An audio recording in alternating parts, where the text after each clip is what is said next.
الحمد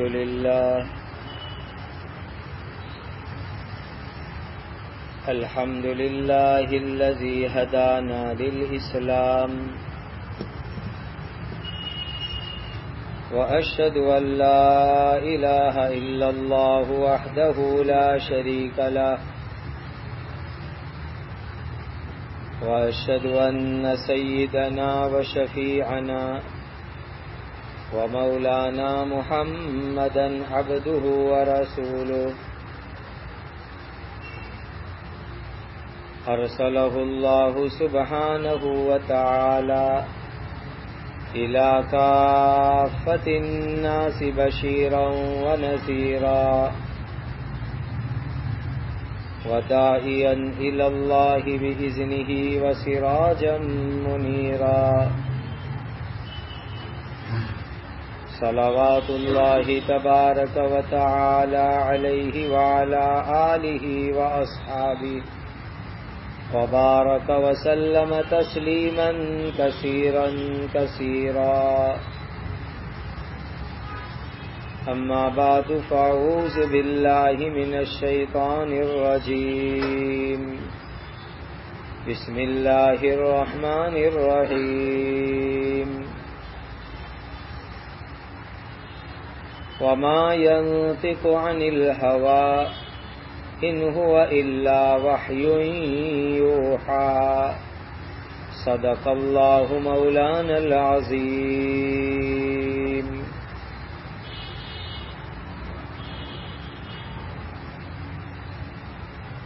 اس وقت میرے سامنے مسلم شریف کی ایک حدیث ہے.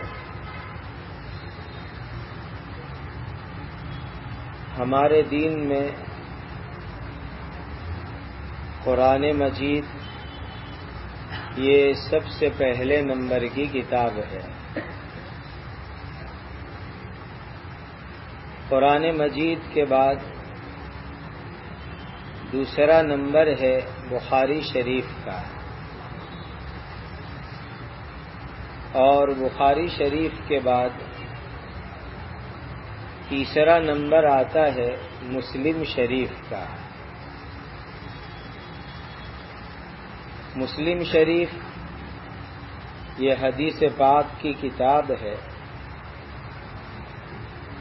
جس کے جمع کرنے والے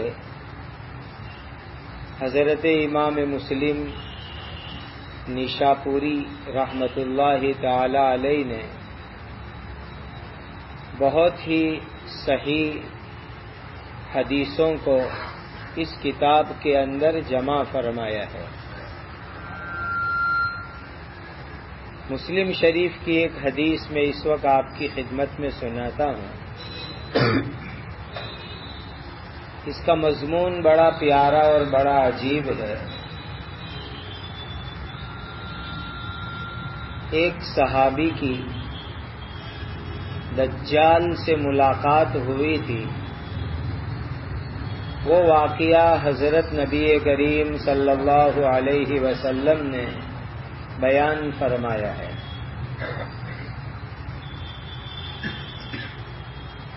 اس حدیث کو سننے اور سمجھنے سے پہلے ایک بنیادی بات سمجھ لو. دجال بھی انسانوں میں سے ایک انسان ہے. ایسا نہیں ہے کہ وہ انسان کے علاوہ کوئی اور مخلوق میں سے ہو. ایسا نہیں ہے. جنات میں سے بھی نہیں ہے، شیطان میں سے بھی نہیں ہے، بلکہ دجال انسانوں میں سے ایک انسان ہے. اس کی پیدائش کب ہوئی؟ وہ تو جب خود ظاہر ہوگا تب اس کو پوچھنے سے پتہ چلے گا کہ اس کی پیدائش کب ہوئی تھی.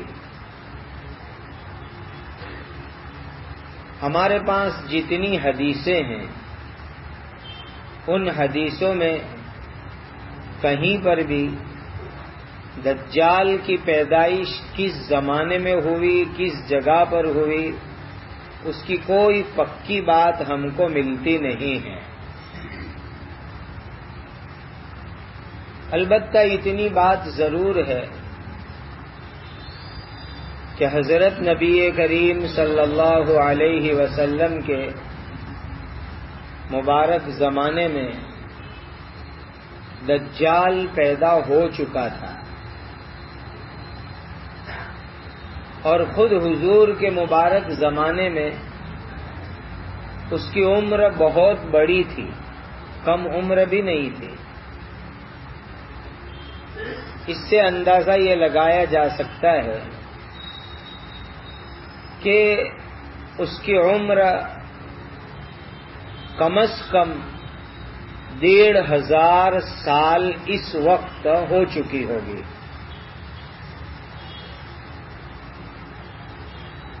اور اب اس کے دنیا میں ظاہر ہونے کا زمانہ قریب آ رہا ہے،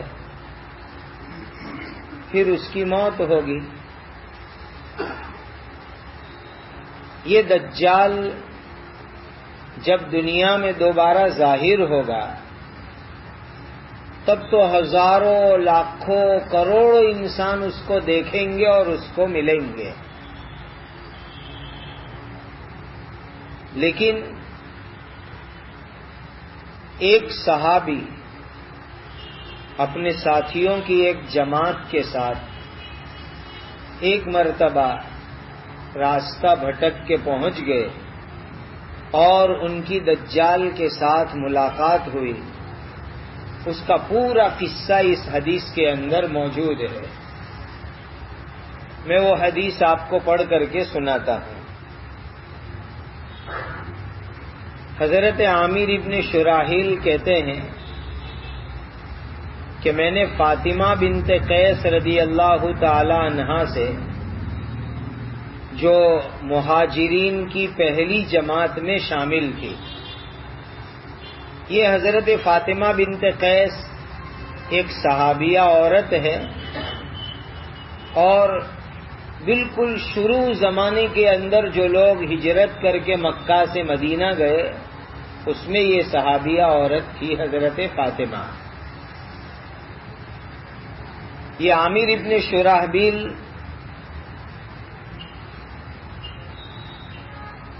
کہتے ہیں کہ میں نے حضرت فاطمہ سے کچھ حدیث سننے کی درخواست کی۔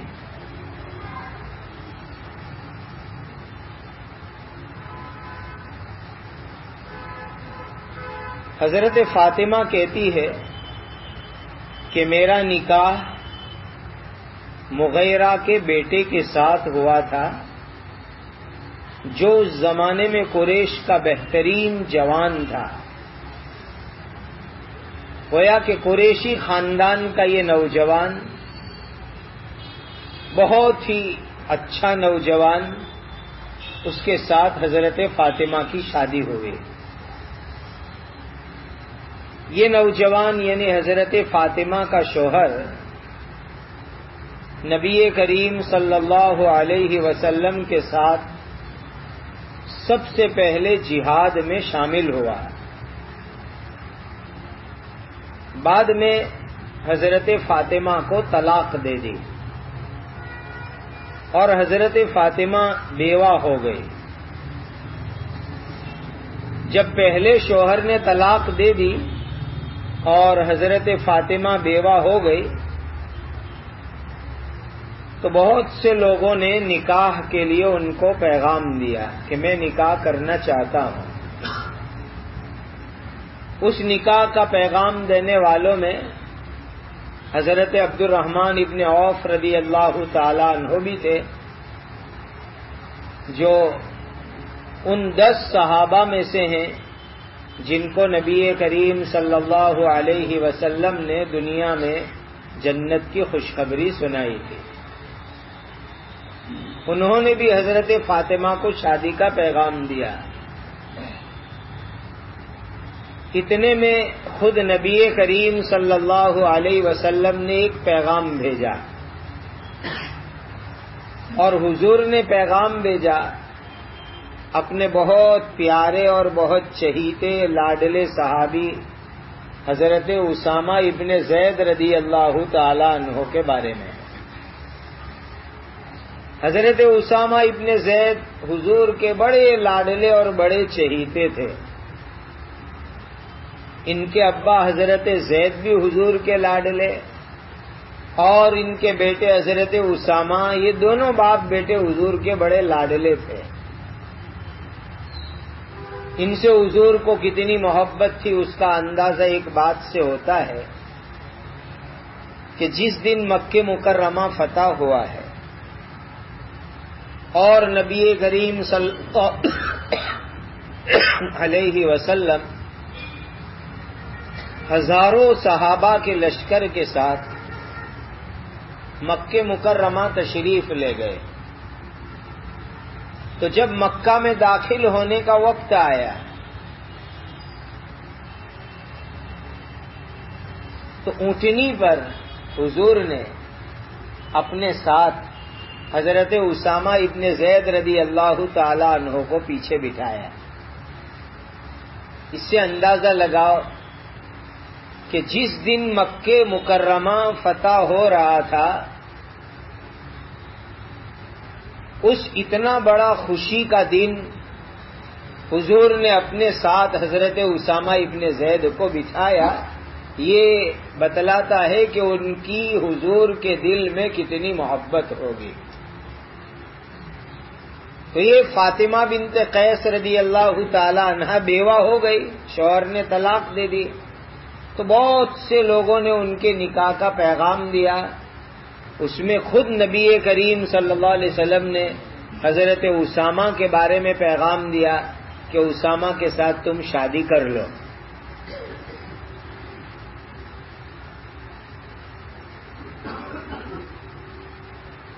حضرت فاطمہ کہتی ہے کہ میں نے نبی کریم صلی اللہ علیہ وسلم سے یہ حدیث سنی تھی کہ جو شخص مجھ سے محبت رکھتا ہو وہ اسامہ سے بھی محبت کرے.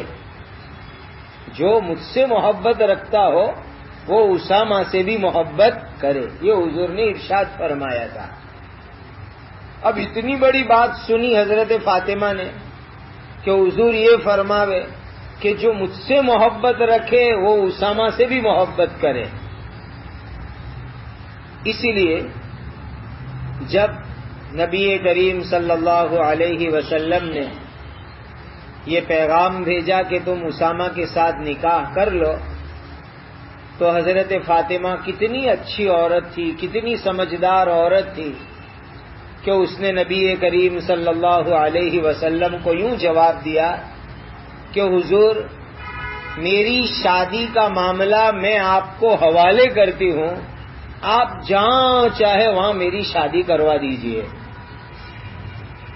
صحابی مرد ہے تو مرد، عورتوں میں بھی ایسے جذبات تھے اور وہ بھی نکاح جیسے معاملے کے اندر کہ حضور کو حوالے کر دیا کہ حضور آپ میرا نکاح جہاں بھی کرائیں گے میں نکاح کرنے کے لیے تیار ہوں.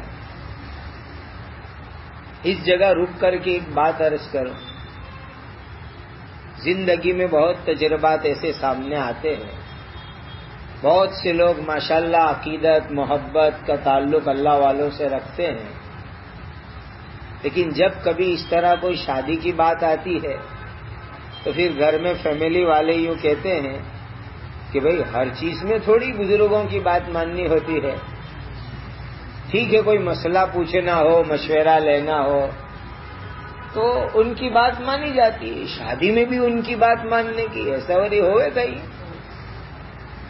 لیکن یہ صحابی عورتوں کے جذبات دیکھیے کہ حضرت عبد الرحمن بن عوف اتنے بڑے صحابی تھے، مالدار صحابی تھے، انہوں نے پیغام دیا شادی کا، لیکن وہ انہوں نے قبول نہیں کیا.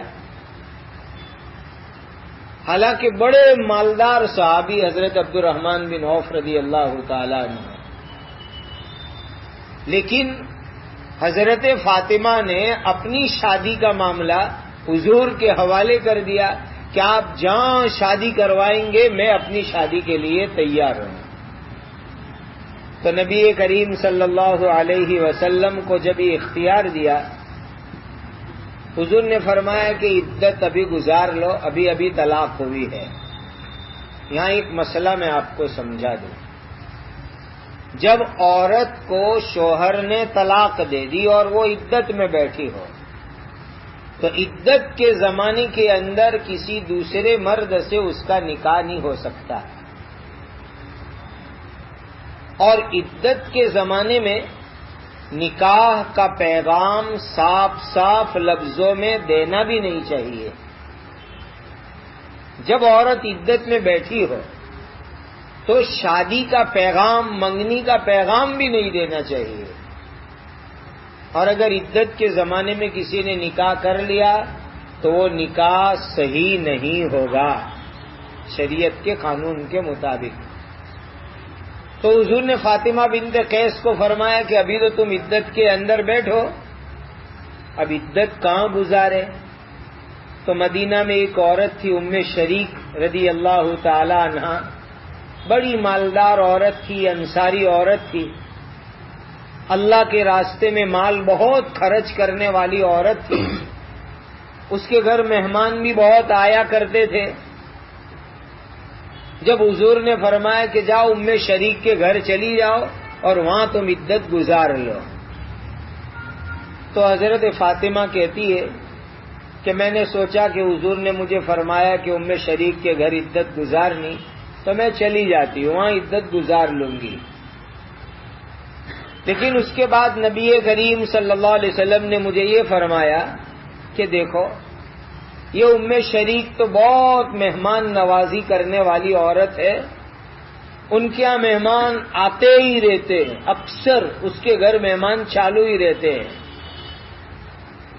میں یہ پسند نہیں کرتا کہ تم اس کے گھر میں عدت گزارو، تو عدت کے وقت میں تمہارے سر کے اوپر سے دوپٹہ اتر گیا ہو اور کوئی مہمان اس تمہارے سر کے بال کو دیکھ لے گئے، کہ میں یہ نہیں چاہتا۔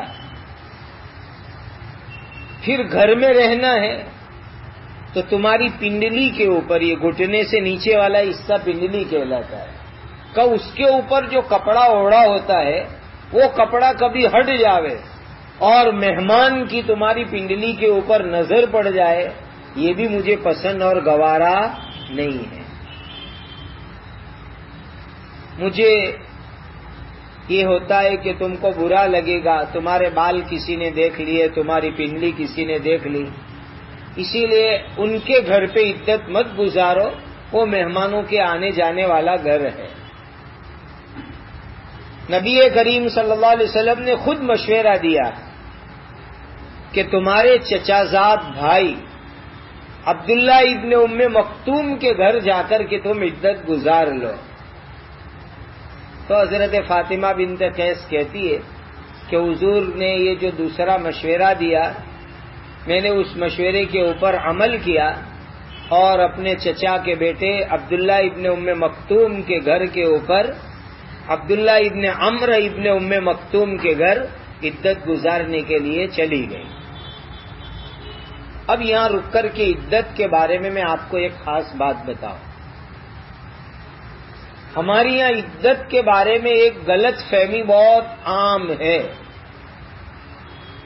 کہ جب عورت عدت میں بیٹھتی ہے تو لوگ عجیب عجیب مسائل پوچھنے آتے ہیں۔ تو ایک بات سمجھ لو، جو پردہ کرنے کے مسائل عام حالات میں ہیں وہی مسائل عدت کے اندر بھی ہے۔ عدت کے اندر پردے کا کوئی مسئلہ نیا بدلتا نہیں ہے، جو عام حالات میں پردے کے احکام وہی احکام عدت کے اندر بھی آئیں گے۔ اب ہم لوگ کرتے کیا ہے، عام دنوں کے اندر تو عورتیں پردہ وردہ کرتی نہیں، اور عدت کے دنوں کے اندر وہ بیچاری کو چاروں طرف چادر باندھ دیں گے، اعتکاف جیسا بنا دیں گے اور اس کوٹھڑی میں بیچاری کو پیک کر دیں گے کہ بھئی آسمان بھی نہیں دیکھ سکتے۔ پھر مسئلہ پوچھنے آئیں گے کہ بھائی ملنے آوے تو بھائی بات کر سکتا ہے کہ نہیں، بھتیجا بات کر سکتا ہے کہ نہیں، بھانجا بات کر سکتا ہے کہ نہیں، ایسے ایسے مسائل لوگ پوچھنے آتے ہیں. تو سیدھی سیدھی بات، عام حالات میں عدت کا جو مسئلہ، پردے کا جو مسئلہ ہے، وہی مسئلہ عدت کے اندر بھی پردے کا آئے گا، اس میں کوئی فرق نہیں ہے. کچھ چیزیں اس کے اندر الگ ہے، باقی پردے کے عام احکام وہی ہے. تو یہ حضرت فاطمہ بنت قیس رضی اللہ تعالی عنہا اپنے چچا زاد بھائی حضرت عبداللہ ابن عمرو ابن ام مکتوم کے گھر پر عدت گزار رہی تھی. اس زمانے میں ایک عجیب قصہ ہوا. اب یہاں سے وہ دجال کی ملاقات کا واقعہ شروع ہوتا ہے. عدت ختم ہو گئی. ایک دن اعلان ہو رہا ہے مدینہ کی گلیوں میں، محلوں کے اندر، اور نبی کریم صلی اللہ علیہ وسلم کی طرف سے اعلان کرنے کے لیے کچھ آدمی مقرر تھے کہ ان کی ڈیوٹی تھی کہ کبھی کوئی بات کا اعلان کرنا ہو تو وہ لوگ اعلان کرتے تھے، کیونکہ وہ زمانے میں مائک نہیں تھے اور اعلان کرنے کے لیے بڑی آواز والے انسان کی ضرورت پڑتی ہے. تو کچھ لوگ مقرر تھے اعلان کا کام کرنے کے واسطے، اور یہ طریقہ اب بھی بہت سے گاؤں میں، دیہاتوں میں چلا آ رہا ہے کہ اعلان کرنے والے آدمی مقرر ہوتے ہیں، کسی کے انتقال کے اوپر محلوں میں گھوم گھوم کر کے وہ اعلان کرتے ہیں. تو اعلان ہو رہا ہے حضور کی طرف سے. اعلان کا مضمون کیا تھا؟ الصلاۃ جامعہ، چلو نماز کے لیے چلو، مسجد میں آ جاؤ، نماز تیار ہے، مسجد میں اکٹھے ہو جاؤ. جب یہ اعلان سنا تو حضرت فاطمہ بنت قیس کہتی ہے کہ میں اپنے گھر سے نکلی اور گھر سے نکل کر کے میں مسجد کے اندر پہنچی اور نبی کریم صلی اللہ علیہ وسلم کے ساتھ میں نے نماز پڑھی، اور میں عورتوں کی صف کے اندر تھی جو مردوں کے پیچھے بالکل قریب میں صف تھی. جب نماز پوری ہو گئی تو نبی کریم صلی اللہ علیہ وسلم منبر کے اوپر تشریف لائے، اور منبر کے اوپر تشریف لا کر کے مسکرا رہے تھے. آپ کو ہنسی آ رہی تھی، آپ مسکرا رہے تھے، اور آپ صلی اللہ علیہ وسلم نے ارشاد فرمایا، جس آدمی نے جہاں نماز پڑھی وہ وہیں بیٹھا رہے، اپنی جگہ نہ بدلے. جس نے جہاں نماز پڑھی وہ وہیں بیٹھے، اپنی جگہ نہ بدلے. اور اس کے بعد نبی کریم صلی اللہ علیہ وسلم نے ارشاد فرمایا، جانتے ہو، صحابہ کو سوال کیا، جانتے ہو میں نے تم کو کیوں جمع کیا ہے؟ کس مقصد کے لیے میں نے تم کو جمع کیا؟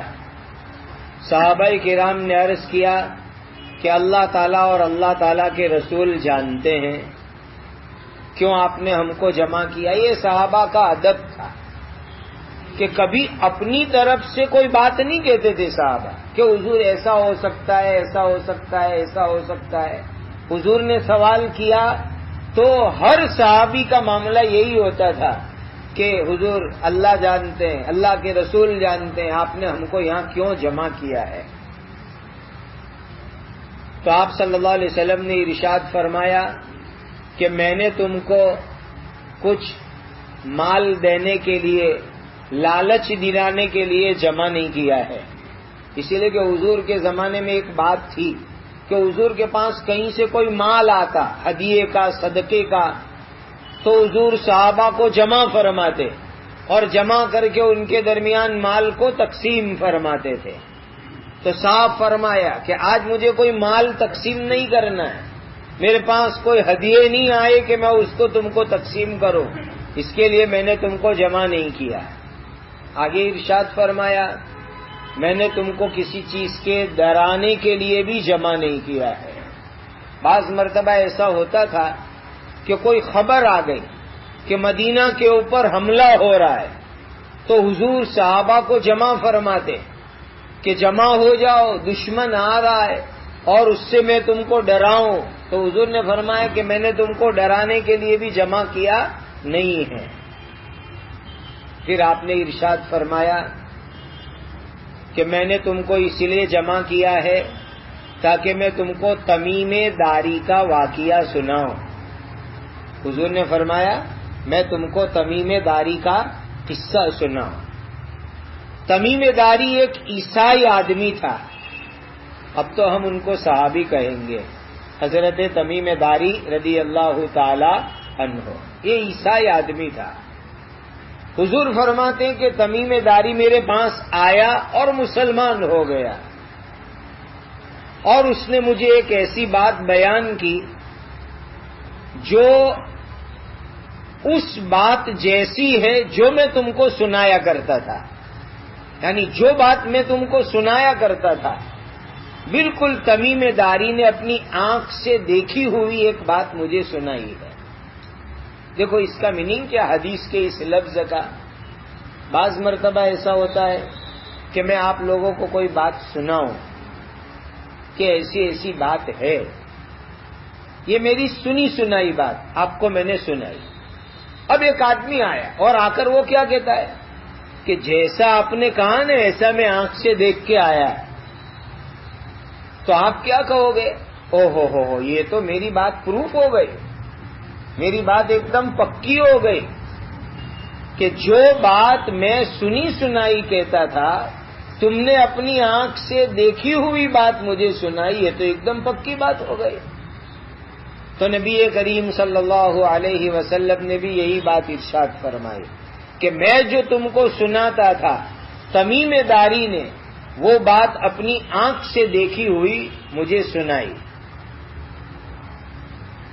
پھر حضرت تمیم داری کا واقعہ شروع کیا کہ تمیم داری قبیلے لخم اور جزام، یہ عرب کے دو خاندان ہیں، ان کے 30 آدمیوں کے ساتھ کشتی میں سوار ہو کر کے نکلے،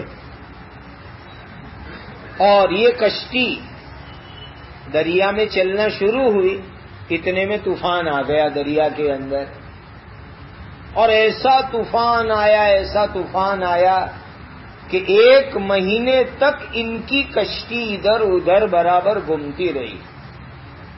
ان کو کہیں کنارہ نہیں ملا اور کوئی زمین نہیں ملی، کوئی آئرلینڈ نہیں ملا، کوئی جزیرہ نہیں ملا، کوئی ٹاپو نہیں ملا، کوئی کنارہ نظر نہیں آتا. 1 مہینہ اس حال کے اندر ان کا گزرا کہ کشتی پانی میں ہے، ادھر ادھر یہ لوگ پریشان، اور بڑا خطرناک پانی کا طوفان. یہ حالت ہوئی. آخر میں 1 مہینہ پورا ہونے کے بعد وہ کشتی ایک دن سورج غروب ہونے کے وقت کے اوپر ایک جزیرے کے پاس پہنچی. یعنی ایک زمین نظر آئی دریا میں 1 مہینے کے بعد، اور وہ بھی بالکل شام کا وقت سورج ڈوبنے کا، اور وہاں جو ہے ان کی کشتی پہنچی. اب جو لوگ کشتی کا سفر کرتے ہیں ان کو معلوم ہے کہ بڑی بڑی اسٹیمروں کو کنارے کے اوپر لانے کے لیے پورٹ ہونا چاہیے. کہتے ہیں نا مگدلہ پورٹ، اس کو اردو میں بندرگاہ کہتے ہیں، گجراتی میں بھی بندر کہتے ہیں اس کو، انگلش میں پورٹ کہتے ہیں. تو اتنی گہرائی والا دریا ہو تو ہی اسٹیمر قریب آ سکتی ہے، ورنہ پانی اگر کم ہو تو اسٹیمر کنارے کے قریب نہیں آ سکتی. تو جہاں ان کی کشتی رکی وہاں پانی زیادہ نہیں تھا، اسی لیے انہوں نے دریا میں دور ایک جگہ کے اوپر اپنی کشتی رکوا دی. اور اس کے بعد جو ایمرجنسی چھوٹی چھوٹی بوٹ ہوتی ہے اس میں بیٹھ کر کے یہ لوگ ایک ایک دو کر کے وہ آئرلینڈ کے اوپر، وہ ٹاپو کے اوپر، جزیرے کے اوپر پہنچے. حضرت تمیم داری اور ان کے 30 ساتھی. جیسے یہ لوگ اس ٹاپو کے اوپر پہنچے تو وہاں ہم کو ایک 4 پیر والا جانور ملا. 4 پیر والا جانور. اس جانور کے بدن کے اوپر لمبے لمبے بال تھے، اور اتنے زیادہ بال تھے کہ آگے والا حصہ کون سا پیچھے والا حصہ کون سا وہی پتہ نہیں چل رہا تھا. اس سے بعض مردوں کو بھی آج کل شوق ہوتا ہے اتنے بڑے بڑے بال رکھنے کا. پھر وہ بال جب آگے آ جاتے ہیں تو پتہ ہی نہیں چلتا آگے والا سر کون سا ہے پیچھے والا سر کون سا ہے, پتہ چلنا ہی مشکل ہو جاتا ہے. تو حضرت تمیم داری رضی اللہ تعالی عنہ کو یہ جانور نظر آیا, بڑے بڑے بال اور اتنے بڑے بال کہ آگے والا حصہ کون سا پیچھے والا حصہ کون سا وہی پتہ نہیں چلتا. تو عرب میں کسی کو کوئی بات پوچھنی ہو اور نئے آدمی کو بات پوچھنی ہو تو اس کے پوچھنے کا ایک انداز ہے. تو اس انداز میں انہوں نے سوال کیا حضرت تمیم داری رضی اللہ تعالیٰ عنہ نے کہ ابے او بد نصیب بتا تو کون ہے, ایسا سوال کرتے. ابھی بدبخت جیسے ہمارے یہاں بھی ایسا بولتے ہیں, کوئی آدمی بہت طوفان مستی کرتا اور ہم اس کو نہیں پہچانتے, بدبخت تو ہے کون کہ تو بہت طوفان مستی کرتا ہے. تو یہ اتنے بڑے بڑے بال والا جانور آگے کہاں پیچھے کہاں کچھ پتہ نہیں چلتا. تو حضرت تمیم داری رضی اللہ تعالی انہوں نے اس کو کہا بدبخت بد نصیب بتا تو ہے کون. تو اس نے کہا کہ میں جساسا ہوں. جساسا میننگ جو بہت زیادہ جاسوسی کرے اس کو عربی میں جساسا کہتے ہیں. جو بہت زیادہ جاسوسی کرے اس کو جساسا کہتے ہیں. اور یہ کس کی جاسوسی کرتا تھا وہ بھی آگے حدیث کے اندر آپ کو پتا چلے گا. اس جانور نے یوں کہا, وہ انسان کی طرح بات کر رہا تھا. وہ جانور یہ کہہ رہا ہے کہ اس کے کہنے کا مطلب تھا مجھ سے زیادہ بات مت کرو, آگے چلو. اس جزیرے میں اس آئلینڈ میں کہا آگے چلو. آگے ایک بہت بڑی عمارت ہے, بلڈنگ ہے, دیر ہے یعنی گرجا جیسا بڑی عمارت ہے, اور اس کے اندر ایک آدمی ہے, وہ تمہاری خبر جاننے کے لیے بہت دنوں سے انتظار میں ہے. وہاں آگے ایک دوسرا آدمی ہے. حضرت تمیم داری رضی اللہ تعالی عنہ کہنے لگے کہ ایک تو 1 مہینے کے چکر میں ہم پھنسے تھے اور ابھی ایک جزیرہ نظر آیا, ایک مٹی زمین نظر آئی, اس میں یہ عجیب و غریب قسم کا جانور نظر آیا. ایک تو اس جانور کو دیکھ کر کے تھوڑے ڈر گئے اور اس نے اوپر سے کہا کہ آگے چلو, وہاں ایک انسان ہے وہ تم سے ملنا چاہتا ہے. تو ہم اور زیادہ ڈر گئے, وہ ہے کون جو ہم سے ملنا چاہتا ہے. تو ہمارے دل میں یہ خطرہ ہوا تو یہ کہیں شیطان تو نہیں ہے, یہ بڑے بڑے بال والا شیطان تو نہیں ہے. چنانچہ اس نے کہا کہ چلو, تو ہم بھی جلدی جلدی چلنے لگے. تو آگے چلے اندر جزیرے میں تو ایک بہت بڑی عمارت نظر آئی. جیسے ہی عمارت کے اندر یہ لوگ گھسے داخل ہوئے تو ایک انسان نظر آیا. اور حضرت تمیم داری رضی اللہ تعالی عنہ کہتے ہیں کہ ایسا انسان کہ ہم نے آج تک ایسا انسان کبھی نہیں دیکھا.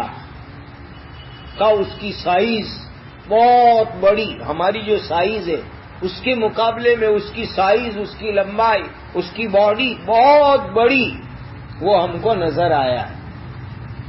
اور وہ بھی کیسا, دیکھ کے گھبرا جاوے ایسا خطرناک شکل صورت کا آدمی ہم کو نظر آیا.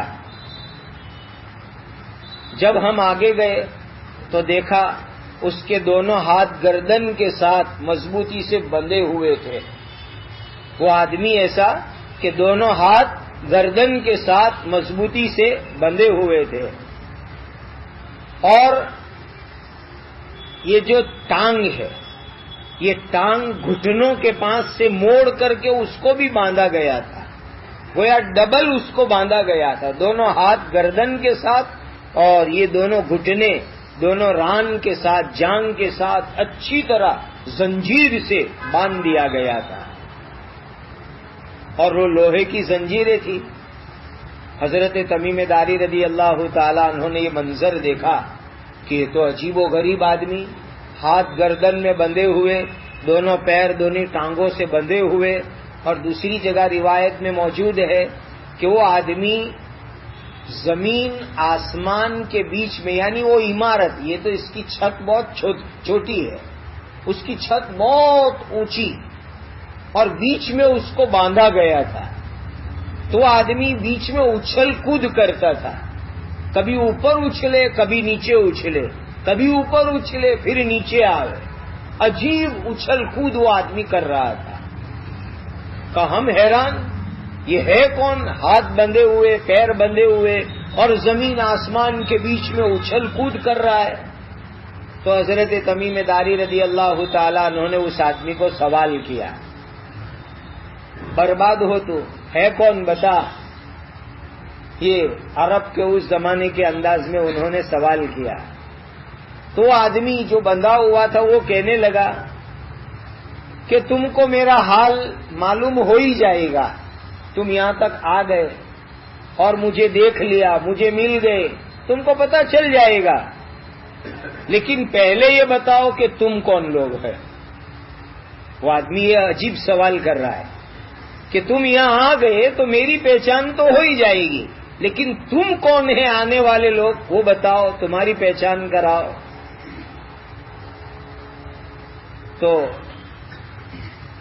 یہ حضرت تمیم داری رضی اللہ تعالی عنہ اس کا یہ سوال سنا تو کہنے لگے ہم عرب کے لوگ ہیں، عربستان سے آئے ہوئے، اور کشتی میں ہم لوگ سوار تھے، طوفان آیا، 1 مہینے تک ہماری کشتی دریا کے اندر گھومتی پھرتی رہی، اور دریا کی موجوں نے ہم کو 1 مہینے کے بعد اس جزیرے کے اندر لا کر کے پہنچایا ہے، اور پھر ہماری بڑی کشتی میں سے ہم چھوٹی چھوٹی کشتی کے اندر بیٹھ کر کے یہاں اس جزیرے پر آئے۔ ایک جانور ملا 4 پیر والا، اور اس کے بدن پر بہت بال تھے، اتنے بال کے آگے پیچھے کے حصے کا ہمیں پتہ نہیں چل رہا تھا۔ ہم نے اس آدمی کو پوچھا، اس جانور کو پوچھا کہ بتا تو کون ہے کم بخت؟ تو اس نے کہا میں جساسا ہوں۔ تو وہ جانور ہم کو کہنے لگا کہ اندر چلو، اس آدمی کے پاس جو اندر موجود ہے، یعنی تیرے پاس لے آئے، اور ہم دوڑتے ہوئے تیرے پاس آ گئے، لیکن ہم کو دل میں یہ ڈر ہوا کہ وہ جانور کہیں شیطان نہ ہو، یہ ہم کو ڈر لگا۔ تو حضرت تمیم داری رضی اللہ تعالی عنہ نے جب اس نے پہلا سوال کیا کہ تم کون ہو، تو بتا دیا کہ ہم عرب سے آئے ہوئے لوگ ہیں اور کشتی میں پھنس گئے تھے، اور پھنس کر کے ہم لوگ یہاں پر پہنچ گئے۔ ایک سوال کا جواب ہو گیا۔ اب وہ بندھے ہوئے آدمی نے دوسرا سوال کیا، ایک سوال جواب دھیان سے سنو، آخری بات بہت مختصر ہے، جب وہ اپنا تعارف کرائے گا اس وقت کی بات۔ تو پہلا سوال اس نے حضرت تمیم داری سے ہی کر لیا کہ آپ کون ہو؟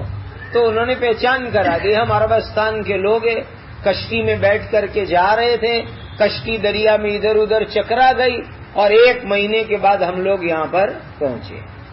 تب اس آدمی نے دوسرا سوال کیا، اس خطرناک آدمی نے، اس نے کہا کہ بیسان کے بارے میں مجھے کچھ بتاؤ کہ وہاں اس وقت کیا حالات چل رہے ہیں۔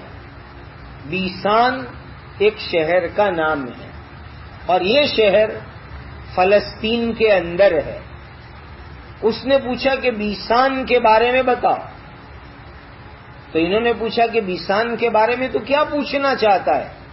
تو کہ وہاں جو کھجور کی باڑیاں ہیں تو وہاں کھجور اس کے اوپر لگ رہے ہیں کہ نہیں لگ رہے ہیں، وہ مجھے بتاؤ۔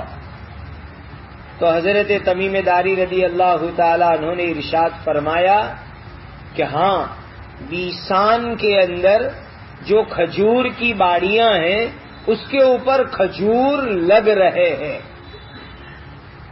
تو اس انسان نے جواب میں یہ کہا کہ وہ زمانہ بہت قریب ہے کہ بیسان کے درختوں کے اوپر کھجور کا آنا بند ہو جائے گا، کھجور نہیں لگیں گے، خالی درخت باقی رہ جائیں گے اور کھجور کا آنا بند ہو جائے گا۔ یہ بیسان فلسطین کے اندر ہے، اور جس کے بارے میں یہ سوال کیا الحمدللہ میں بیسان گیا ہوں اور میں نے جا کر کے بیسان کی کھجور کی باڑیاں اپنی آنکھوں سے دیکھی ہے، اور جب میں گیا مجھے تو وہاں کھجور نظر نہیں آئے. پتہ نہیں دوسری سیزن میں لگتے ہو نہ لگتے ہو، حال مجھے معلوم نہیں، لیکن جس وقت میں بیسان گیا تھا اس وقت وہاں کسی کھجوری کے اوپر مجھے کھجور لگے ہوئے نظر نہیں آئے. وہ بندھے ہوئے آدمی نے کیا بات کہی کہ ان قریب کھجور لگنا بند ہو جائیں گے، اور وہ زمانہ بہت قریب ہے کہ کھجور لگنا بند ہو جائیں گے. پھر اس آدمی نے تیسرا سوال کیا کہ مجھے یہ بتلاؤ کہ بحیرہ طبریہ کے اندر پانی ہے کہ نہیں ہے. بحیرہ چھوٹے سمندر کو کہتے ہیں، جس کو گجراتی میں اکھات بولتے ہیں، چھوٹا سمندر، یا یہ کہو کہ بہت بڑا سروور، پانی کی جھیل، اس کو عربی میں بحیرہ کہتے ہیں. اور طبریہ ایک جگہ کا نام ہے. طبرستان ایک شہر ہے جہاں کی امام طبرانی رحمۃ اللہ علیہ کی حدیث کی کتاب مشہور ہے. وہاں یہ سمندر لگتا ہے، اسی لیے اس پر سے اس کا نام بحیرہ طبریہ. جیسے کہ ہمارے یہاں کہتے کچھ کا اکھات، بنگال کی کھاڑی، تو جہاں جو دریا لگتا ہے اس کے اوپر سے اس کا نام پڑ جاتا ہے، تو اس کا نام بحیرہ طبریہ. تو بندھے ہوئے آدمی نے سوال کیا کہ بتاؤ کہ طبریہ کے سمندر کے اندر پانی ہے کہ نہیں ہے، اور اس کے پانی سے لوگ کھیتیوں کو پانی دیتے ہیں کہ نہیں دیتے ہیں. تو حضرت تمیم داری رضی اللہ تعالی عنہ نے جواب دیا کہ اس میں بہت پانی ہے اور وہاں کے لوگ اس کا پانی لے کر کے اپنی کھیتیوں کو پانی دیتے ہیں. اب دوسری بات بتاؤں اس تیسرے سوال کے اوپر کہ یہ طبریہ کا جو سمندر ہے وہاں بھی الحمدللہ میں گیا ہوں، اور اس وقت یہ اسرائیل کے قبضے کے اندر ہے ملک شام میں. فلسطین کا ایک حصہ اسرائیل کا اس کے اوپر قبضہ ہے، اور اس کا پانی بہت حد تک سوکھ کے اب ختم ہونے کے قریب آ چکا ہے. اس کے اندر پانی دوسری جگہ سے لا کر کے ڈالا جاتا ہے، باقی پانی اس کا خود بہت کم ہو چکا ہے. اس کے کنارے کے اوپر ہم ظہر سے پہلے پہنچے تھے، ظہر کی نماز پڑھی، کھانا کھایا، آرام کیا، پھر عصر کی نماز پڑھی، اور عصر کی نماز پڑھ کے ہم بحیرہ طبریہ سے نکلے تھے. یہ طبرستان کے سمندر کے اوپر بھی جس کا اس حدیث میں تذکرہ ہے وہ میں نے اپنی آنکھوں سے دیکھا ہے. پھر اس نے چوتھا سوال کیا وہ بندھے ہوئے آدمی نے کہ امی لوگوں کے اندر نبی آ گئے. امی سے مراد عربستان کے عرب لوگ، چونکہ قرآن کے اندر بھی خود اللہ تعالیٰ نے یہ فرمایا کہ حضور کو اللہ نے امیوں کے اندر مبعوث فرمایا، امیوں میں بھیجا. تو کہا امیوں کے نبی کا حال مجھے بتاؤ، امیوں میں نبی آ گئے ان کا کیا حال ہے بتاؤ. تو ہم نے کہا کہ امیوں میں نبی آ بھی گئے اور مکہ کا ٹائم پورا کر کے وہ ہجرت کر کے مدینہ چلے بھی گئے. ہم نے اس آدمی کو یہ جواب دیا. تو اس نے پوچھا کہ عرب کے لوگ ان سے لڑتے ہیں؟ ہم نے کہا ہاں لڑتے ہیں. بدر میں لڑے، احد میں لڑے، کتنی لڑائیاں لڑی، اور مکہ کے 13 سال میں بھی لڑتے رہے، خوب لڑے. ہم نے کہا ہاں. تو اس آدمی نے پوچھا کہ نبی نے عربوں کے ساتھ کیا کیا ہے؟ نبی نے عربوں کے ساتھ کیا کیا؟ عرب لوگ تو نبی کے ساتھ لڑے، لیکن نبی نے عربوں کے ساتھ کیا کیا؟ تو ہم نے جواب کے اندر یہ کہا کہ نبی کو تمام عربوں کے اوپر اللہ نے غلبہ دے دیا، وہ غالب آ گئے، سب عربوں کے اوپر وہ جیت گئے تقریباً، اور عربوں نے ان کی اطاعت قبول کر لی، سب نے ان کی بات مان لی. تو اس آدمی نے کہا اچھا عربوں نے ایسا کر لیا، ان کی بات مان لی؟ ہم نے کہا ہاں. تو اس آدمی نے کہا کہ ہاں اطاعت تو کرنی چاہیے، اس کی نبی کی بات ماننی چاہیے، نبی کی اطاعت تو کر ہی لینی چاہیے، اس میں ان کے لیے بہتری ہے. یہ اس آدمی نے کہا. اس کے بعد 5واں سوال جب یہ سارے سوال جواب ہو گئے، پہلا سوال تھا تم کون لوگ ہو؟ حضرت تمیم داری نے کہا ہم عرب کے لوگ ہیں، کشتی میں پھنس کر کے گم کر کے یہاں آئے ہیں۔ دوسرا سوال تھا بیسان کے اندر کھجور کے درخت کی باڑیوں میں پھل لگتے ہیں کہ بند ہو گئے؟ تو انہوں نے کہا کہ ہاں لگ رہے۔ اس نے کہا کہ ان قریب ختم ہو جائیں گے۔ پھر تیسرا سوال کیا طبرستان کے سمندر اور دریا کے بارے میں، اس کا جواب بھی دیا۔ چوتھا سوال کیا حضور کے بارے میں، اس کا جواب بھی دے دیا۔ سارے سوال اس نے پوچھ لیے۔ حضرت تمیم داری، ان کے 30 ساتھی، سب کی پہچان اس نے نکلوا لی۔ اس کے بعد اخیر کے اندر وہ بندھا ہوا آدمی جو اچھل کود کر رہا تھا، اس نے دھیرے سے کہا کہ میں بتاؤں میں کون ہوں؟ اس نے کہا کہ میں دجال ہوں۔ اس نے اپنی پہچان اخیر میں کروائی کہ میں کون ہوں؟ میں دجال ہوں، مسیح دجال ہوں۔ پھر اس نے جواب میں کہا، اب حدیث کے الفاظ سنو، مجھے ان قریب باہر نکلنے کی اجازت دے دی جائے گی، مجھے ان قریب باہر نکلنے کی اجازت دے دی جائے گی۔ یہ ان قریب اس نے کب کہا تھا؟ 1400 سال ہو چکے، اس لیے کہ حضرت تمیم داری کا حضور کو یہ قصہ سنانا، اور حضور نے یہ قصہ منبر پر صحابہ کو سنایا، اس کے بھی 1400 سال گزر چکے۔ تو دجال نے حضرت تمیم داری کو کیا کہا؟ ان قریب مجھے نکلنے کی اجازت دے دی جائے گی۔ تو اندازہ لگا لو کہ ان قریب کا عین کب سے گزر چکا، اور اب تو کب جو ہے دنیا میں دجال ظاہر ہو جائے ہم کچھ نہیں کہہ سکتے، کب اعلان ہو جائے کہ دجال نکل آیا کوئی ضمانت اور کوئی گارنٹی نہیں ہے۔ پھر اس کے بعد اس نے کہا کہ میں باہر نکلوں گا، زمین پر پھروں گا اور کوئی شہر نہیں چھوڑوں گا، ہر شہر میں جاؤں گا، 40 رات برابر گھوموں گا میں پوری دنیا میں۔ پھر اس نے کہا دجال نے کہ میں پوری دنیا میں جاؤں گا، ہر شہر میں جاؤں گا، لیکن مکہ اور مدینہ میں جا نہیں سکوں گا، مکہ اور مدینہ میں جا نہیں سکوں گا، اس لیے کہ ان دونوں شہر میں داخل ہونا میرے لیے حرام کر دیا گیا ہے، حرام ہے میرے واسطے۔ اسی لیے ہمارے بہت سارے لوگ ہجرت کر کے مکہ مدینہ ابھی سے پہنچ چکے ہیں۔ میں جانتا ہوں ایسے کئی لوگوں کو، افریقہ سے، دوسرے ملکوں سے اپنی ساری پراپرٹیاں بیچ باچ کر کے مدینہ میں گھر لیا، انکم کا تھوڑا بہت سامان کر لیا، مدینہ میں آ کر کے پڑ گئے کہ بھائی اس شہر میں رہو، دجال کے فتنے سے اللہ حفاظت کریں گے۔ ایسے بہت لوگ ہیں مدینہ میں ہجرت کر کے جو پہنچ چکے۔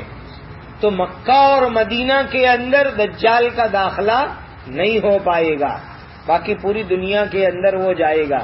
پوری دنیا کا مطلب یہ نہیں کہ بھائی اپنے یہاں جو چھوٹے چھوٹے گاؤں ہیں ایسے گاؤں میں بھی ہو جائے گا، اس کا مطلب ہے بڑے بڑے شہروں میں وہ جائے گا اور اس کا فتنہ ہر جگہ پہنچے گا، اس کا فتنہ ہر جگہ۔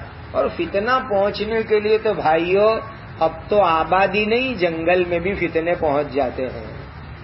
پچھلے دنوں ایک موبائل کمپنی کے ایڈورٹائز کے اندر میں نے دیکھا کہ وہ ایڈورٹائز کرتے ہیں، تو کیسے ایڈورٹائز کرتے ہیں کہ وہ جنگل کا سین بتا رہے ہیں، اور جنگل کا سین بتا کر کے وہ اپنے کسٹمر کو یہ یقین دلانا چاہتے تھے کہ اگر تم جنگل میں جاؤ گے تو بھی ہمارا نیٹ ورک وہاں رہے گا۔ میں نے کہا یہ موبائل کا نیٹ ورک نہیں، یہ دجال کے نیٹ ورک کی تیاری ہو رہی ہے، اس لیے کہ دجال کہاں چھوٹے چھوٹے گاؤں میں گھومنے کے لیے نکلے گا، بڑے بڑے شہروں میں بڑے بڑے ملکوں میں جائے گا، اور اس کا جو فتنہ ہوگا وہ فتنہ پوری دنیا میں پہنچے گا، چھوٹے گاؤں میں بھی، جنگلوں میں بھی، ہر جگہ رہنے والے انسان تک اس کا فتنہ پہنچنے والا ہے۔ یہ خود اس نے جو ہے بات کہی۔ پھر اس نے آگے کہا کہ جب میں مکہ مدینہ میں داخل ہونے کی کوشش کروں گا تو فرشتہ کھلی تلوار لے کر کے آئے گا اور مجھ کو روک دے گا، میں داخل نہیں ہو سکوں گا، اور دونوں شہروں میں مکہ مدینہ میں داخل ہونے کے جتنے بھی دروازے ہیں ہر دروازے کے اوپر فرشتے پہرا دے رہے ہوں گے، فرشتے پہرا دیں گے. اسی لیے ہمیں گھبرانے کی کوئی ضرورت نہیں کہ مکہ مدینہ کی تو انشاءاللہ اللہ تعالیٰ خود حفاظت کرنے ہی والے ہیں. ملائکہ کے ذریعے سے، فرشتوں کے ذریعے اللہ حفاظت کریں گے. دنیا نے دیکھ لیا ہاتھی والوں کے ساتھ جو سلوک ہوا تھا. اب لوگ طاقت آزما کے دیکھ لے وے، خدا کی قدرت کو دیکھ لے وے.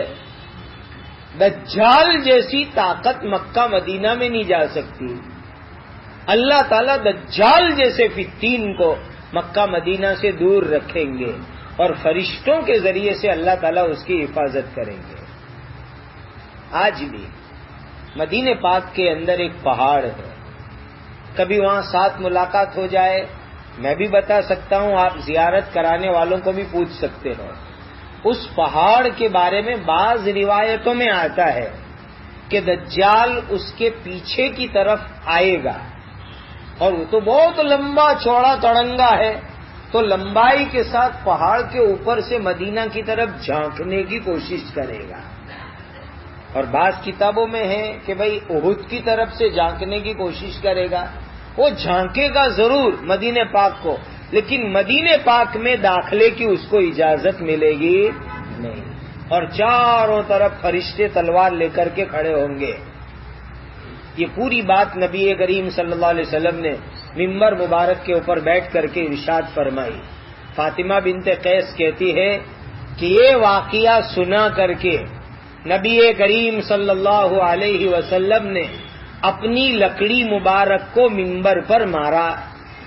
حضور کے ہاتھ میں لکڑی مبارک رہتی تھی، اسی لیے ہاتھ میں لکڑی رکھنا یہ سنت میں سے ہے. ایسا نہیں کہ جو بیچارہ بڈھا ہو جائے وہی ہاتھ میں لکڑی رکھے. تندرست لوگ بھی لکڑی رکھ سکتے ہیں. اب یہ کوتاہی ہے ہماری کہ ہم لکڑی رکھتے نہیں ہیں. باقی آپ رکھو نہ رکھو دونوں میں اختیار ہے، رکھنا نہ رکھنا دونوں. لیکن جو ہے خاص طور پر ایک عمر کے بعد تو جو ہے لکڑی ہاتھ میں رکھنی چاہیے، اس کے بڑے فوائد ہیں.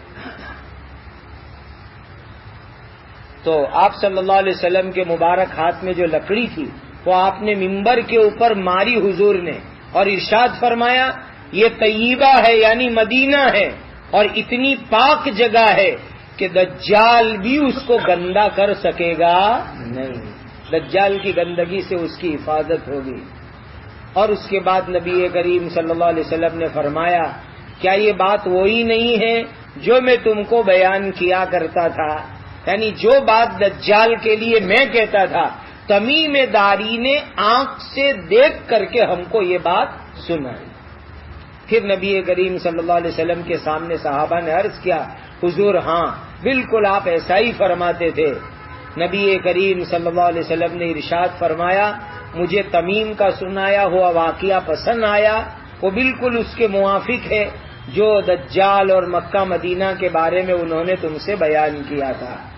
پھر حضور نے آخر میں ایک بات ارشاد فرمائی حدیث ختم کرتے کرتے کہ دجال شام یا یمن کے دریا میں ہے.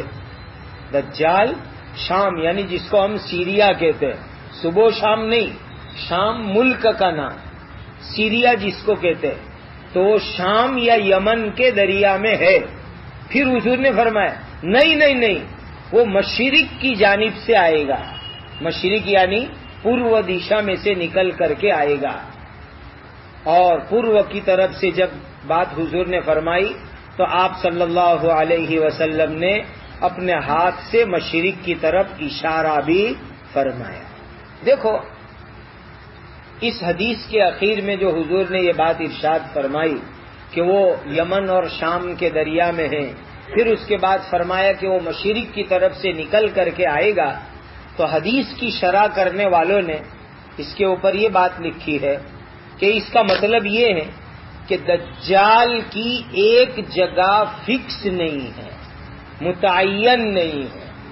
کا پہلے ہو سکتا ہے کہ وہ شام کے دریا میں کسی جزیرے پر ہو، پھر ایک وقت رکھنے کے بعد فرشتے اس کو کھینچ کر کے یمن کے دریا میں لے گئے ہو، اور جب نکلنے کا وقت آئے گا تو مشرق کی جانب میں پورو دشا میں کسی جزیرے پر فرشتے اس کو کھینچ کے لے جائیں گے اور وہاں لے جا کر کے اس کو چھوڑیں گے دنیا میں آنے کے واسطے۔ اس پوری حدیث سے بہت ساری اہم باتیں ہمارے سامنے آئی۔ پہلی بات تو یہ کہ دجال پیدا ہو چکا ہے۔ دوسری بات، اس کی عمر کم سے کم 1500 سال تو ہو چکی ہے۔ تیسری بات، دجال انسانوں میں سے ہے۔ چوتھی بات، دجال اس وقت دنیا ہی میں کسی جگہ پر ہے، لیکن کہاں ہے ہم کو پکی بات معلوم نہیں ہے۔ پانچویں بات، دجال کو اللہ کی طرف سے باندھ کر کے رکھا گیا ہے، بڑی بڑی زنجیروں میں جکڑ کر کے اس کو باندھ کر کے رکھا گیا ہے۔ چھٹی بات یہ معلوم ہوئی، کسی آئرلینڈ پر کسی ٹاپو کے اوپر اس کو رکھا گیا ہے اور وہاں فرشتوں کا پہرا ہوگا، جس کی وجہ سے وہ چھوٹ کر کے آ سکتا نہیں ہے۔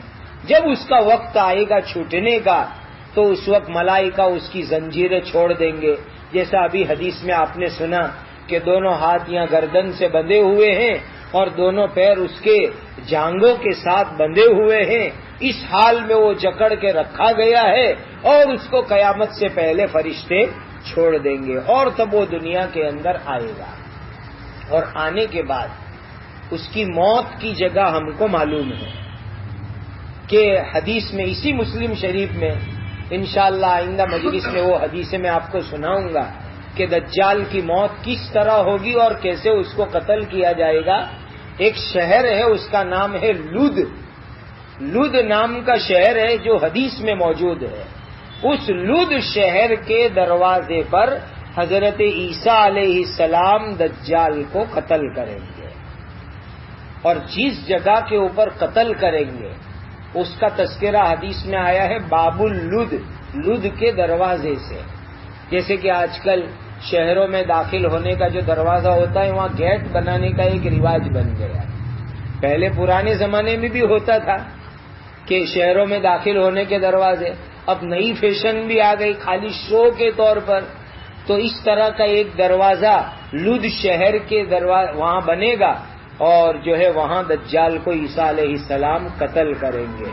اور الحمدللہ جس جگہ عیسیٰ علیہ السلام دجال کو قتل کرنے والے ہیں وہ لد شہر بھی میں گیا ہوں، اور جس باب اللد کی بات حدیث میں آئی تو وہاں ایک دروازہ بھی بن چکا، وہاں تیاری ہو چکی دجال کے آنے کے واسطے، وہ گیٹ بن چکا ہے اور اس کے اوپر عربی میں لکھا ہوا ہے ہنا یخرج ملک السلام، کہ یہاں سلامتی کا بادشاہ نکلے گا، ایسا وہاں لکھا ہوا ہے۔ اور یہ لکھنے کی وجہ یہ کہ یہود لوگ دجال کو اپنے لیے سلامتی کا بادشاہ مانتے ہیں، اور ان کا عقیدہ یہ ہے کہ دجال کے نکلنے کے اوپر یہودیوں کو پوری دنیا میں حکومت ملے گی اور ساری دنیا کے اوپر یہودیوں کا قبضہ ہو جائے گا۔ اسی لیے یہودی لوگ دجال کو سلامتی کا بادشاہ مانتے ہیں، اور یہ گیٹ بنایا بھی یہودیوں نے، اور اس وقت لد شہر کے اوپر قبضہ بھی یہودیوں کا ہے، اسی لیے انہوں نے اس طرح کا بورڈ لگا دیا کہ یہاں سلامتی کا بادشاہ نکلنے والا ہے۔ لیکن حدیث میں جو بات نبی کریم صلی اللہ علیہ وسلم نے فرمائی اس کے مطابق اسی جگہ پر اللہ تعالیٰ کے نبی حضرت عیسیٰ علیہ السلام دجال کو قتل کریں گے۔ یہ حدیث اور اس طرح کی حدیثیں سنانے کا مقصد یہ ہے کہ جتنی علامات اور نشانیاں نبی کریم صلی اللہ علیہ وسلم نے بیان فرمائی تقریباً وہ تمام نشانیاں اب پوری ہو رہی ہے، اور کب دجال کا فتنہ ظاہر ہو جائے ہم نہیں کہہ سکتے۔ اس وقت جو عالمی ماحول بن رہا ہے میں پورے یقین کے ساتھ کہتا ہوں کہ یہ دجال کے نکلنے کی تیاریاں ہو رہی ہے۔ ایسے زمانے میں ایک مرد مومن کو خوب دعاؤں کا اہتمام کرنا چاہیے، اے اللہ دجال اور دجالی فتنوں سے میری حفاظت فرما۔ یہ اپنی دعاؤں میں ایک جملہ بڑھا دو، اے اللہ دجال اور دجالی فتنوں سے میری حفاظت فرما۔ ایک بات تو یہ بڑھا دو، دجال سے بھی اور دجالی فتنوں سے بھی۔ دوسری بات میں آپ سے خاص طور پر یہ عرض کروں گا کہ سورہ کہف کی پہلی اور آخری 10 آیتوں کو زبانی یاد کر لو. جن کو یاد ہے وہ روزانہ 1 مرتبہ پڑھ لے، اور جن کو یاد نہیں ہے وہ یاد کر کے پڑھنا شروع کر دے. روزانہ سورہ کہف کی شروع کی 10 آیت، اخیر کی 10 آیت یاد بھی کر لو اور اس کو پابندی سے پڑھو. انشاءاللہ اس کی برکت سے اللہ تعالیٰ دجال کے فتنوں سے حفاظت فرمائیں گے. یہ ہے کرنے کا اصل کام. اور آگے حدیث میں اور بھی بہت ساری تفصیلات نبی کریم صلی اللہ علیہ وسلم نے بیان فرمائی. مسلم شریف کے اندر آگے اس طرح کی متعدد احادیث ہے. اللہ سبحانہ و تعالی ہم سب کی دجال اور دجالی فتنوں سے مکمل حفاظت فرمائے، اور اللہ تعالی ہمارے ایمان کو سلامت رکھے، اور اللہ تعالی امت کے ساتھ آگے والے مراحل کے اندر آسانی کا معاملہ فرمائے. ایک اور عمل میں آپ لوگوں سے عرض کروں، صبح و شام 10 مرتبہ درود شریف پڑھنے کی ایک عادت بنا. ایسے تو ہم درود پاک کی تسبیح پڑھتے ہی ہیں، لیکن ایک ایکسٹرا عمل میں آپ کو بتلاتا ہوں. پہلے پڑھ لو 10 مرتبہ، پھر فضیلت بتاؤں گا. 10 مرتبہ درود شریف پڑھ لو.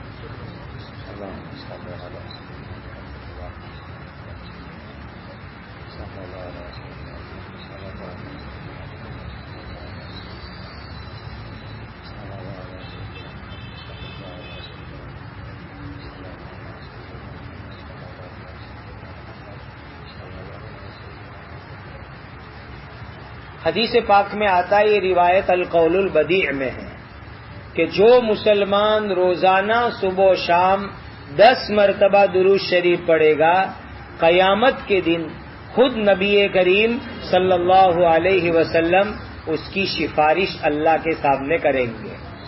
خود حضور اس کی سفارش کریں گے، اور جس کی سفارش حضور کر دے وہ آدمی یقیناً جنتی ہو جائے گا. اسی لیے آج کی اس مجلس سے عمل شروع کر دو، صبح و شام 10 مرتبہ درود پاک پڑھنے کا. اللہ ہم سب کو اس کی توفیق اور سعادت عطا فرمائے. ہمارے یہاں سلابت پورہ میں جو ہر ہفتے پیر کو تفسیر کی مجلس ہوتی ہے، یہ شاید 9واں یا 10واں سال چل رہا ہے. تو وہاں معمول یہ ہے کہ مجلس کے بعد سوال جواب کے پرچے ہوتے ہیں. اگر حدیث کے سلسلے میں کوئی بات آپ لوگوں کے ذہن کے اندر آئے تو آپ سوالات لکھ کر کے لا سکتے ہیں، یہاں جمع کرا دیں. انشاءاللہ آئندہ مجلس سے اس کے جواب کا سلسلہ بھی شروع کریں گے. اللہ سبحانہ و تعالی اس مبارک سلسلے کو آگے بڑھائیں اور اس کو ہم سب کے لیے خیر کا، برکت کا، رحمت کا ذریعہ بنائیں. حدیث پاک کی مجلسوں کے بڑے برکات ہے، بڑی خیر ہے اس کے اندر. اسی لیے یہ پوری حدیث میں کئی مرتبہ انڈیا میں، بیرونی ملکوں میں زبانی بیان کر چکا ہوں، لیکن حدیث کی کتاب اور حدیث کے لفظوں کی جو ایک برکت ہوتی ہے، اسی لیے مسلم شریف میں نے سامنے رکھی ہے، اس کی برکتوں کو حاصل کرنے کے واسطے. اور آئندہ بھی انشاءاللہ ہم یہی ترتیب رکھیں گے کہ حدیث شریف کی کتاب سامنے رکھ کر کے آپ کے سامنے میں حدیث سناؤں گا. اللہ تعالیٰ اس کو اپنی رضا اور خوشنودی کا ذریعہ بنا دے. درود شریف پڑھ لو. جی وہ آئندہ روایتیں آ رہی ہے، اس میں مزید تفصیلات آ رہی ہے. الحمدللہ رب العالمین، سبحان اللہ وبحمدہ، سبحان اللہ العظیم. اللہم صل علی سیدنا محمد وعلى آل سيدنا محمد كما تحب وترضى عدد ما تحب وترضى. اللهم اغفر أمة سيدنا محمد صلى الله عليه وسلم.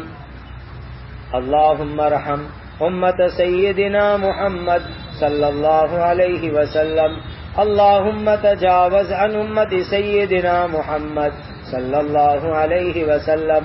اللهم اصل شان أمة سيدنا محمد صلى الله عليه وسلم. اللهم إنا نعوذ بك من الفتن ما ظهر منها وما بطن. اے اللہ ہم سب کے گناہوں کو معاف کر دیجیے. اے اللہ دجال اور دجالی فتنوں سے ہماری حفاظت فرما. اے اللہ دجال اور دجالی فتنوں سے ہماری نسلوں کی حفاظت فرما، ہم کو اور ہماری قیامت تک آنے والی نسلوں کو کامل ایمان، اسلام اور ہدایت کی دولت سے مالا مال فرما۔ اے اللہ حدیث شریف کے اس مبارک سلسلے کو بے انتہا قبول فرما، آپ کی رضا اور خوشنودی کا ذریعہ بنا، اس کی برکتوں سے، اس کی نورانیت سے، اس کے فوائد سے ہم سب کو دنیا اور آخرت میں مالا مال فرما۔ اے اللہ آپ کے پیارے نبی کی حدیث کی نسبت سے آپ کے بندے یہاں جمع ہوئے، اس جمع ہونے کو قبول فرما لیجیے۔ اے اللہ حضرت نبی کریم صلی اللہ علیہ وسلم کے ساتھ سچا پکا عشق عطا فرما، سچی محبت عطا فرما، زندگی کا ہر کام حضور کی سنت کے مطابق کرنے والا بنا دیجیے، ہماری عمروں میں برکت عطا فرما، ہمارے علم و عمل میں برکت عطا فرما۔ اے اللہ زندگی میں بار بار مکہ مدینہ کی حاضری عطا فرما، حلال برکت والی روزی عطا فرما، محبوسین کو رہائی عطا فرما، پریشان حال کی پریشانیوں کو دور فرما، بے سہاروں کو سہارا عطا فرما۔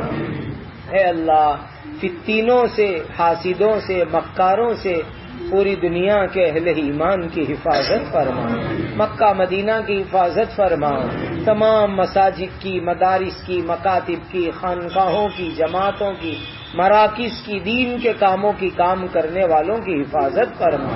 اے اللہ ہم کو اور ہماری قیامت تک آنے والی اولاد کو اپنے دین کی مقبول خدمات کے لیے قبول فرما لیجیے۔